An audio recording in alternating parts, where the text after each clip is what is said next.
It's Robert Bruce right here on your radio for Capital Xtra Homegrown. You know, straight UK music, 4 till 7 p.m. on the weekend. And of course, I get to bring in a few of my favourite artists, people that I think you should be listening to, or people who everyone's actually talking about already. And you are one of those. Miss Banks, make some noise. Woo! It's just me by myself. Yeah. I'm my own hype lady. What's good? It's good. You don't need nobody. Thank you. How are you doing? I'm really good, you know. How are you? Yeah, not too bad. The yellow, I'm loving it. It's nice. You know, I tried. Yeah. I thought, how's this going to look? Yeah. What's going on, man? Because right now, like, do you know when I speak to people and I interview people and stuff, there's artists that I'm actually genuinely happy for. Yeah. Because, like, when I was a YouTube warrior and just searching for new music back in the day, like, I always saw you popping up, and it's nice to see where you've come to now.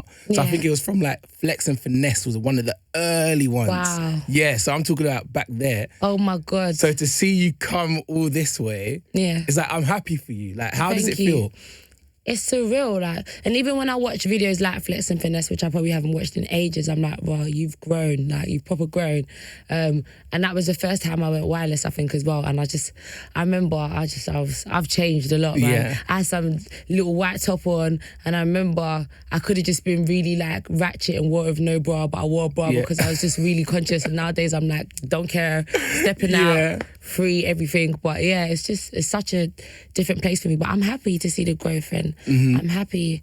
I'm just happy in general, just working, and I'm happy, yeah. Yeah, no, I hear you. We're happy that you're working too. Like, how has the journey been? Has it been smooth to get to where you are now, or has it been quite challenging? Like, because it feels like now a lot of stuff have come together, if that makes sense. Yeah. How would you say the run-up's been?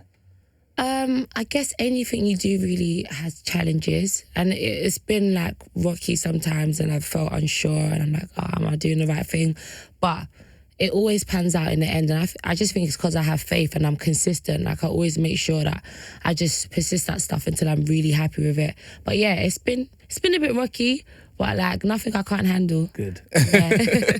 No, that's cool, man. I want to talk about the new tape as well, Coldest Winter Ever. Yes. It's been out for about a month now. Yeah. A lot of good reactions I've seen. We'll get into that. But obviously you're a South London girl, yeah. South London, baby. South London girl. How has that influenced you and your music first? Let's do music first. I think South girls are a bit more rough around the edges. I don't know if it's got to do with the guys who grew up with, but we're definitely a bit more rough around the edges. And like, there's just a certain, as much as I'm very girly, like, and feminine, there's still such a boisterous side to me, which is like really strong and really bravado. It's like, even when I'm talking about my heart being broken, it can still be so raw. Yeah. And I think growing up in South has got to do with that. Like, it's just, it makes you like a tough cookie, if that's the word. Yeah. You sort of like, you have to protect yourself, but you're still you at the same time. For sure. And like, even just like our whole swag, our whole style, I think it's very South London. Like, I don't know if we've always been like among the times, because I remember when I went college in West, when I was younger, I went Richmond, and I used to think, oh my God, West girls got swag. But like, South girls got swag. Like, all the young girls got their eyebrows highlighted from early. And yeah, we just know how to dress in that. But I think that's all, growing up in South has influenced my style of how I speak and how I dress, everything. What sort of person was you in your friendship group? Who was you in the group? I've been different ones at different times. Yeah. But I like to think I'm a leader quite a lot. Like, and just because I feel like I've got great ideas.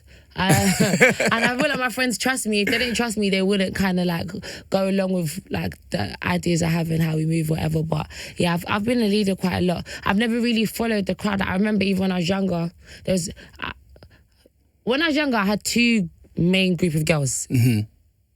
Yeah, I don't know when the transition kind of happened. Yeah. But I remember when I first rolled with these couple of girls, like year 7, year 8, I was very much kind of followed what they did a bit, but my mum was like the strictest, so it never really went like that. I hear you, I relate. Yeah. I was leading other aspects, but like, forget that. Then when I moved into a second group of girls that I really got into my older teenage years with, I remember I started really finding myself, like, they all used to wear tracksuits and I was like, nah, I don't really want to wear a tracksuit. I want to wear like leggings and a pink top. I thought, I'm going to do that. And when I first started wearing them, I didn't want to do it. I wanted to do everything they was doing. And I thought, no, Ty, branch out, be yourself. And then I don't know, over time I've always been like that girl. Like, I've always set pace. Like, I was wearing shoes before certain girls would wear it. Or I say, let's just do this or go there. Like, let's stop going there. And then everyone kind of catches on later. I don't know. It's good. It's the leader in you, innit? I guess so. I don't. Yeah. You got to set the trends. And talk to me music-wise then, because we started at rap, hip-hop. Am I correct in saying that? Yeah.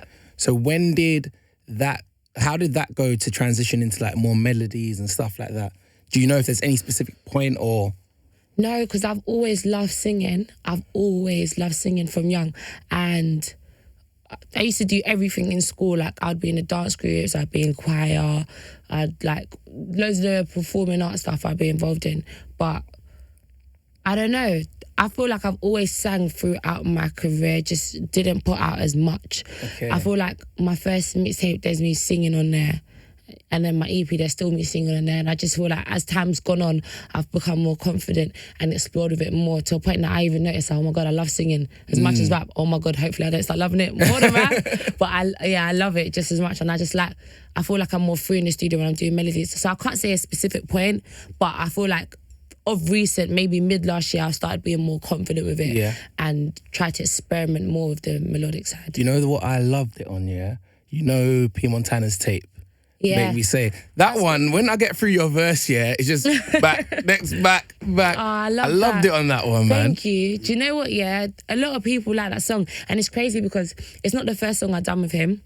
I originally went in and I done a proper rap song with some hard rap tune, and they were feeling it, but he was just like, I don't remember what happened actually. The last day I was recording it and I finished it, they were playing the beat. I was like, this beat's sick. I actually left it and someone else was recording to it. Then they called me the next day, like, you know what? Them I didn't do nothing on that beat. Like, come in. I was like, okay, cool, I'm gonna come down.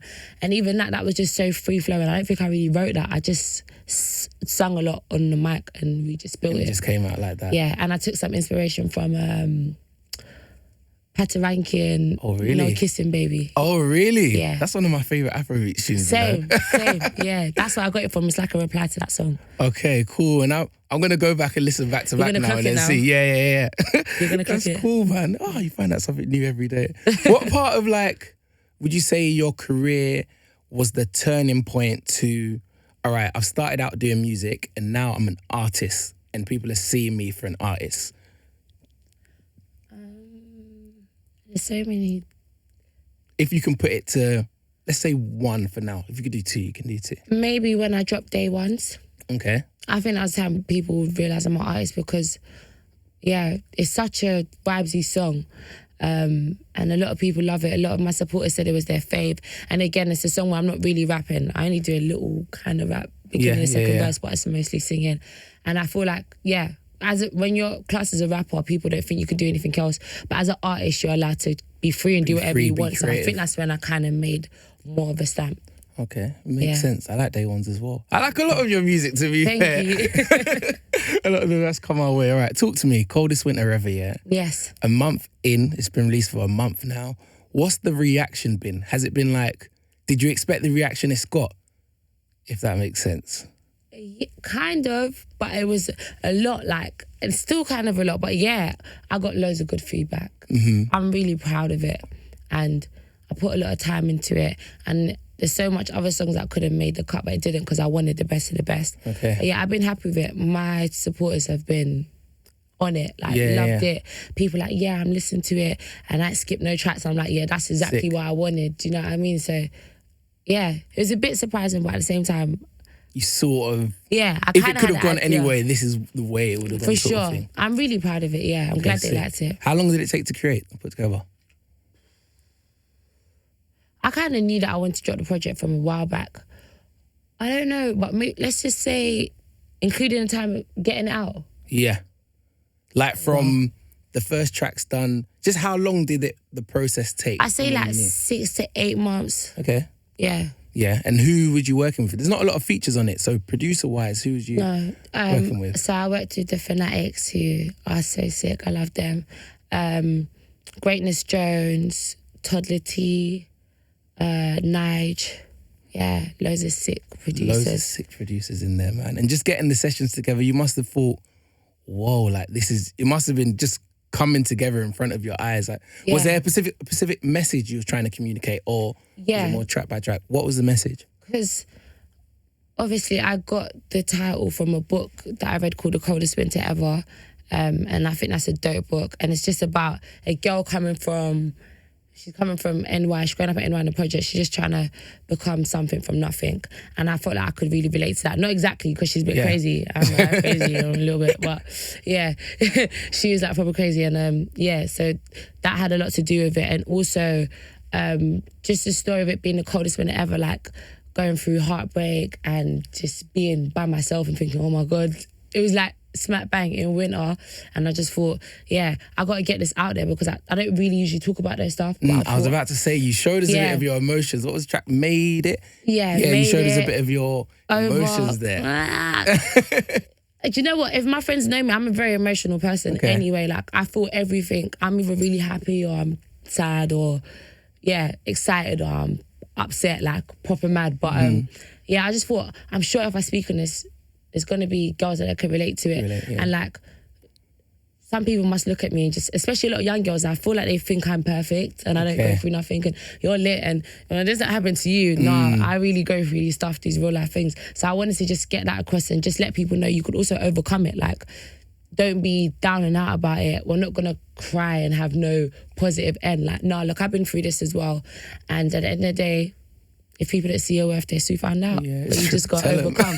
So that was the message, like just coming from nothing to something, empowering people and overcoming. Do you ever get nervous when you're putting out your emotions like that? Yeah, because some people don't care. Some people don't like you and they'll just say whatever.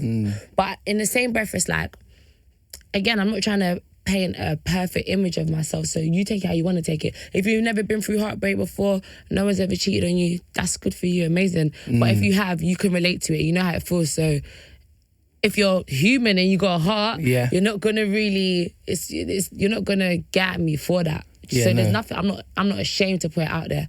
I'm not ashamed to say this is how I feel or I cry. No, I don't care. Like, it's good, and we need more honesty because people won't feel so isolated. Yeah. If that makes sense. As you said, people will look at you and feel like, oh, you're perfect, you're doing this, you're doing that. It's true. And it's the same with social media today. Like, people post only the best bits, but of course you do it because, not in a way, people care about you, but no one really cares. Like, it's not to put across a fake image of my life, but I don't need to come and, sometimes I have my little rant on my story, whatever, what. I don't need to come all the time and tell you all the bad stuff that's happened as well, because one, me speaking the negatives, more's going to happen.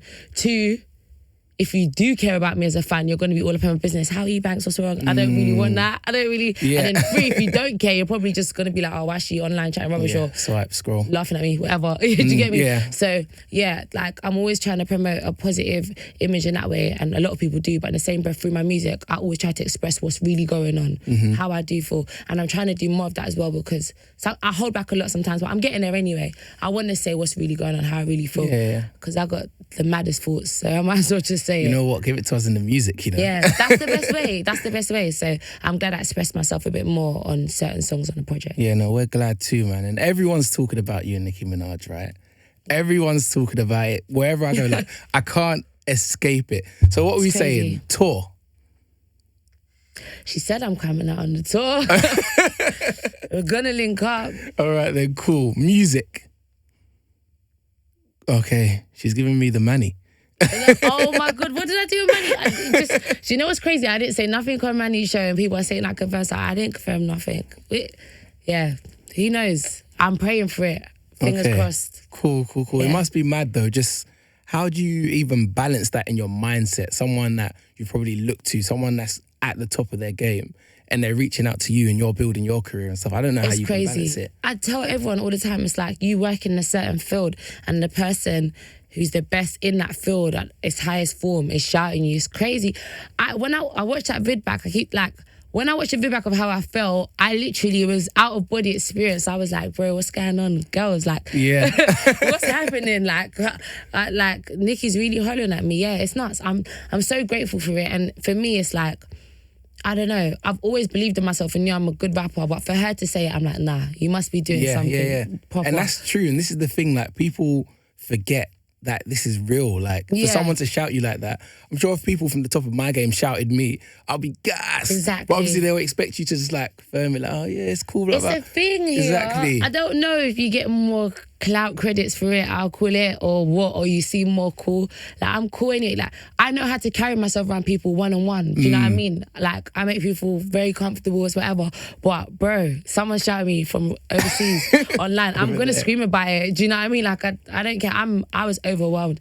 And, yeah, it's just crazy, and it's made a lot of people that knew about me before but wasn't really looking into what I'm doing really open their eyes to it, and that's what I'm really grateful for, because, like, obviously if you're doing something really good, sooner will gain attention, but sometimes you, especially in music, like, people like different sounds. You could be really good at something, but you still need more people to kind of be interested in it. And it's brought more eyes and more ears, so I'm happy. It's true. It's a win-win. It's a positive, isn't it? Yeah, for sure. And I can't big wait up to Nicki, meet her. man. Yeah, big her up.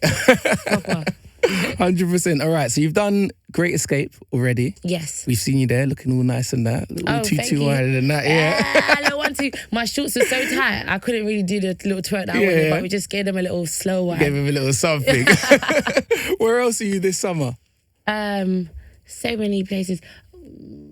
So I'm doing Toddler Tees, Steezy Wonderland and Ibiza in 2 weeks. Yeah. I'm going to be at Lovebox. I'm going to be at Wireless. I'm going to be at Reading and Leeds. I'm doing Mercury Festival. Okay. So many Summer's festivals. busy then. Summer's so busy, and I'm so happy because it's all the shows I wanted to do, and like it's just enough for now, because there's so much other festivals I could do, but like, I'm so grateful for the lineups I'm on now. And I remember last year thinking, I want to be at Mercury Festival, I want to be on Wireless. No, I need to be on Lovebox. Why ain't they hollered me? What's going on? And now it's like it's happening. So I'm it's really all coming happy. together in a good time, man. Nah, that's sick. As I said, we're very, very happy for you. We're spinning your music on the radio as well. So thank you. Now it's like the world your oyster, man. Yes, and I'm just going to keep hitting them up. Like, I don't even want to think about it, whether it's... I got new music as well, actually, but I still got some visuals I want to drop off the tape first. Yeah. But I'm just going to be in everyone's faces. So be prepared, because I got loads of content that I actually want to drop. So let's get to it. We ain't complaining, don't worry. Where can we find you online, though? Instagram, Twitter, Snapchat, it's Miss Banks 94. That's MSBANKS 94. My Invisalign's making me have a lisp. Yeah. But make sure you holler at me. All right, wicked. Thank you so much for coming in, man. Thank you for having me. All the best. We'll catch up soon. Yes.